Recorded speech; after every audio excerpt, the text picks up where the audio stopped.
The Raspberry Pi is a fantastic development board, great for getting young minds into all kinds of STEM learning projects. However, once you start getting into electronic components and connecting them to the Pi, it can get a bit messy.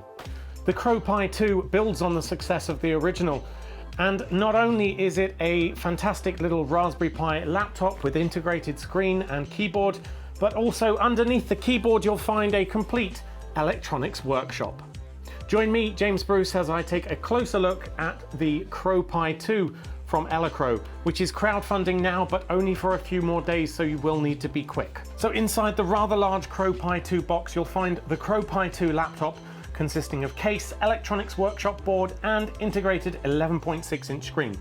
You'll also find a Raspberry Pi 4B 4GB model, 2 USB game controllers, a wireless Bluetooth keyboard and mouse, which does require a dongle to be plugged in, a power supply, a getting started manual, some printed Minecraft cubes on cardstock, and bags of additional electronic components, which we'll talk about later. Now, our test sample had the Raspberry Pi pre-installed in it. However, judging by the manual, this is probably something you'll need to do yourself when you receive your kit. Now, don't worry, it's a pretty easy process. The back slides off here and reveals somewhere to fit the Raspberry Pi. You then screw it in, add in a couple of cables, and you can push this back. Now, the CrowPi 2 laptop itself is quite clunky and made of plastic. Now, without opening up the clamshell design, it looks like a netbook from 2005. This is in stark contrast to the sort of toolbox-esque feel of black and metal of the original CrowPi. However, it's pretty easy to see why they did this. The original was mistaken quite often for a bomb, and it's fair to see why, because it did in fact look like a bomb.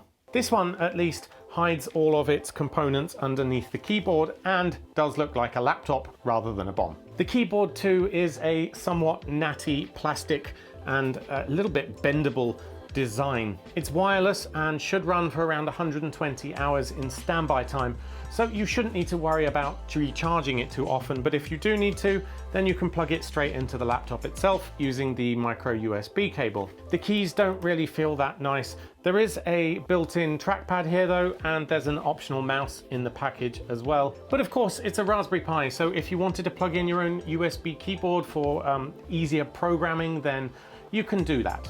Around the rear of the CrowPi 2, there's actually a little pull-out drawer where you can store extra components or USB sticks, SD cards maybe. Now, in the manual, it does make reference to possibly a battery fitting into here.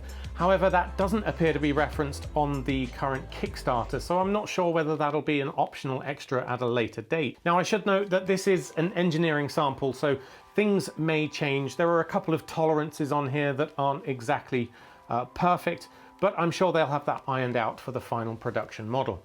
The Raspberry Pi 4 that powers the system is effectively hidden away around the back here, and it's only really visible through the little fan that they have attached onto the front here. That is, however, a good thing, as it allows you to cram in more buttons and switches and sensors and flashy things on the electronics workshop that you can see here. Now, although it is a pretty good Raspberry Pi laptop in and of itself, the real beauty of the CrowPi 2 is in the integrated electronics workshop with all of these components that are built onto the board. So let me run you through a couple of them quickly. You'll find an LCD screen, an 8x8 RGB LED matrix, a 4-digit LED segment display, a relay, a rocker-style joystick, 16 buttons laid out as a calculator, a PIR sensor, a light sensor, a microphone, a vibration sensor, an ultrasonic distance sensor, a tilt sensor, a touch sensor, a mini breadboard, an RFID reader writer, a GPIO breakout and state LEDs for each port, as well as a servo driver and a stepper driver.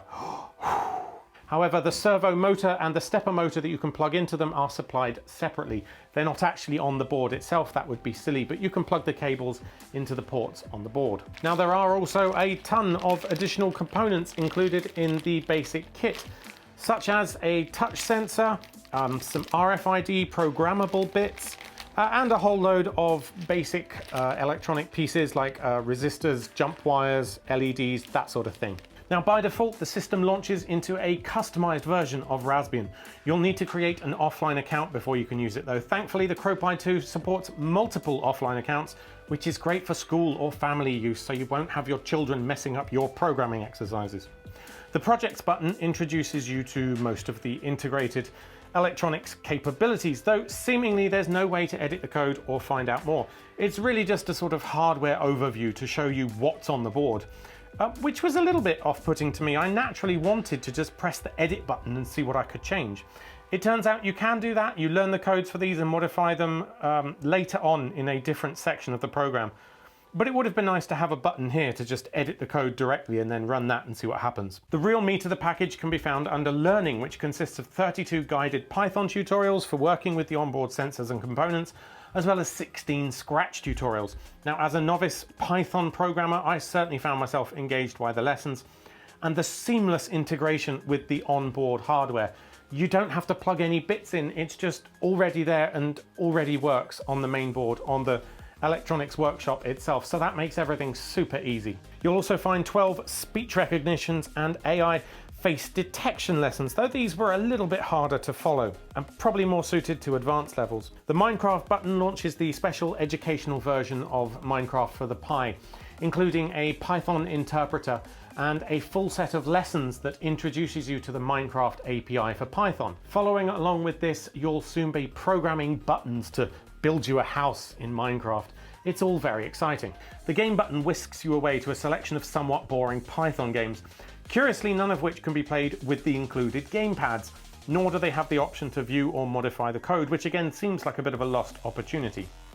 Microbit, Arduino and Scratch all launch you straight into their respective IDEs. Now overall, the interface could certainly use a little bit of refinement. As I said, the option from the projects box to jump straight in and edit and learn about the code would have been nice. But taken as a whole, the amount of learning tutorials and STEM projects that you'll find here is absolutely incredible and really unrivaled by anything else on the market at the moment. If you're wondering about those gamepads though, well, when you're done learning, you can pull out the extra SD card that's in the package, swap it out on the board, plug in the gamepads, and then you'll be booted into Retropie for some retro gaming goodness. Now, the image included with my test pack was actually a little bit faulty and not configured for the Raspberry Pi 4, but I could download the fresh one, put that in, and everything worked perfectly.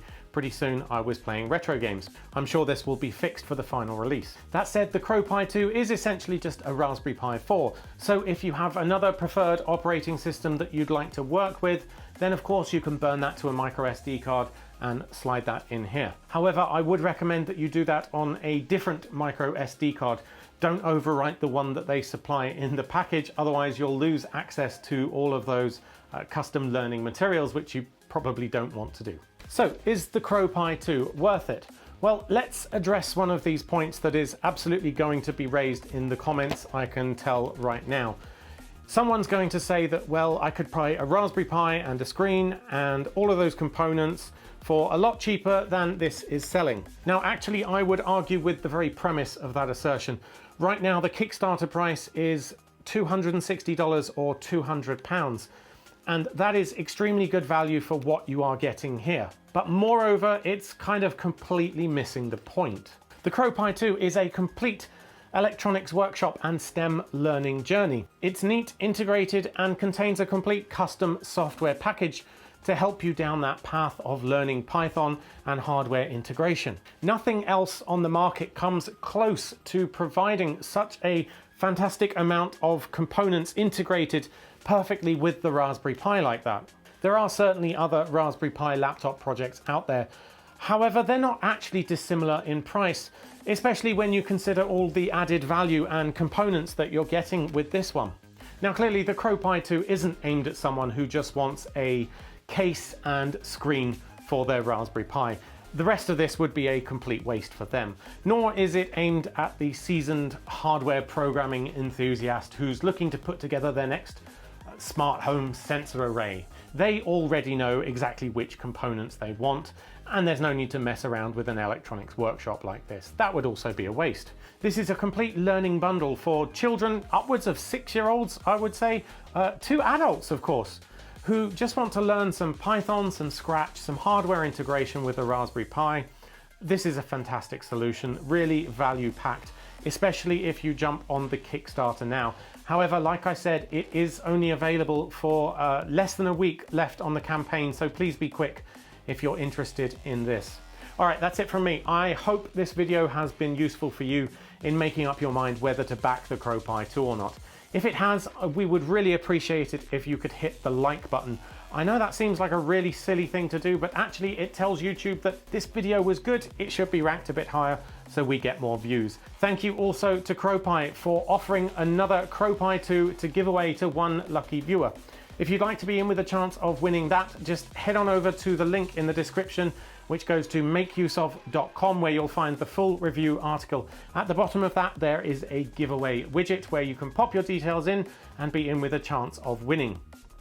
Now, for some bonus entries in the competition, use the video bonus code, It's Not a Bomb. Good luck. Competition closes in about a month though, so if you are interested, I would strongly suggest you head on over and back the Kickstarter. By the time the competition is over, the Kickstarter will have finished and it will have gone up to the final retail price. Oh, and please add competitions@makeuseof.com to your address book so that when we email you to say that you've won the CrowPi 2, it won't end up in your spam box. Good luck, and until next time.